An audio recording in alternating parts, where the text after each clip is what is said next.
ومن لم يحكم بما أنزل الله فأولئك هم الظالمون আল্লাহ অন্য আয়াতে বলতেছেন যারা আমার দেওয়া বিধান অনুযায়ী নাযিলকৃত বিধান অনুযায়ী শাসন করে না, ন্যায় বিচার প্রতিষ্ঠা করে না, তারা হলো জালেম।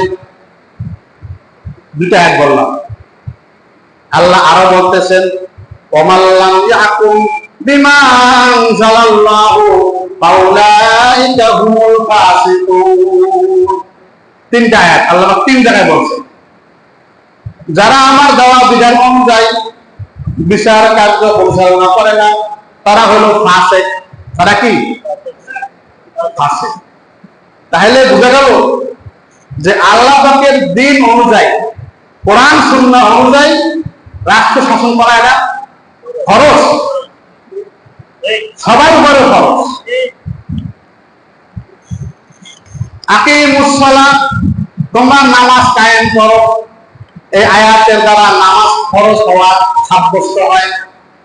আল্লাহ বলে আকিমুদ্দিন, তোমরা দ্বীনকে প্রতিষ্ঠিত করো, এই আয়াতের মাধ্যমে দ্বীন কায়েম করা ফরজ হয়ে যায়।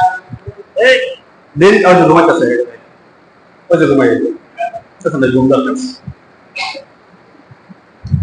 তো হোসেন দ্বীনকে প্রতিষ্ঠা করার জন্য, কোরআন সুন্নাহ অনুযায়ী দ্বীন কায়েম করার জন্য উনি এজিদের খেলাফত মানলেন না।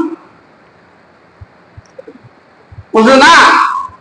হাদিসে এটা সমর্থন করে না, কোরআনে নাই যে খলিফা ছেলে খলিফা হবে, এটা আমরা মানি না,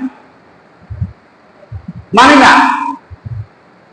এরপরে এজিদ মদিনায় আরো চাপ সৃষ্টি করলো। চাপ সৃষ্টি করার এক পর্যায়ে এই পাঁচজন সাহাবী মাথা নত করলেন না, এজিদকে মেনে নিল না। এজিদ রাগান্বিত হয়ে বললেন যে হোসাইনকে গ্রেফতার করো। গ্রেফতারি পরোয়ানা জারি করলো।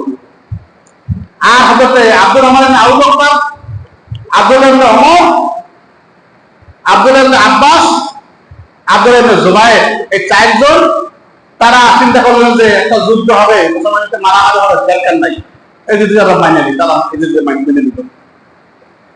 কেন মানলো? মুসলমানের ভিতরে যুদ্ধ বিগ্রহ হবে, রক্তপাত হবে, রক্ত ঝরবে, যাতে না ঝরে এই জন্য মানলো। কথাকে বোঝার বলতেছেন? মাশাআল্লাহ। কিন্তু হোসেন সে কি করলো?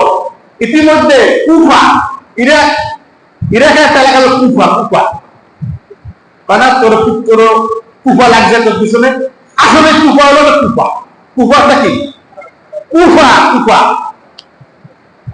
কুফাটা এলাকার না। সেই কুফা থেকে ছুটি আসতে লাগলো হোসেনের নিকটে যে আমরা 1 লক্ষ লোক এজিদের বিরুদ্ধে আপনার পক্ষে আছে, আপনি আমাদের কুফায় চলে আসেন। চিঠি আসতেই আছে, আসতেই আছে, একটা চিঠি আসতেই আছে। ইতিহাস লেখে 150 থেকে 500 চিঠি আছে। চিঠি আসতে আসছে কয়টা? 500 চিঠি আছে। সূত্র কি? আল বিদায়া ওয়ান নিহায়া, খুব একটা ভালো কিতাব।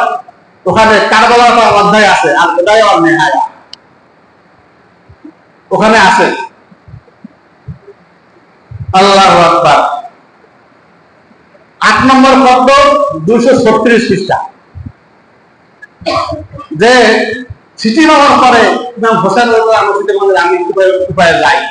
তো ইনি 72 জন পরিবারকে নিয়ে, নারী শিশু সহ 72 জনকে নিয়ে মক্কা থেকে রওনা হইতেছেন। যখন তিনি মক্কা থেকে রওনা হবে, আরে মা প্রস্তুতি গ্রহণ করলেন, রওনা হবেন। সকল সাহাবীরা বললেন যে হ্যাঁ হোসেন তুমি কোথায় যাও? বললেন যে আমি মক্কায় চলে যাব, মদিনায় থাকা যাবে না, এজিদের বাহিনী আমাকে মদিনায় থাকতে দেবে না, এই মক্কায় চলে যাই। তো ঠিক আছে, আপনি মক্কায় যান।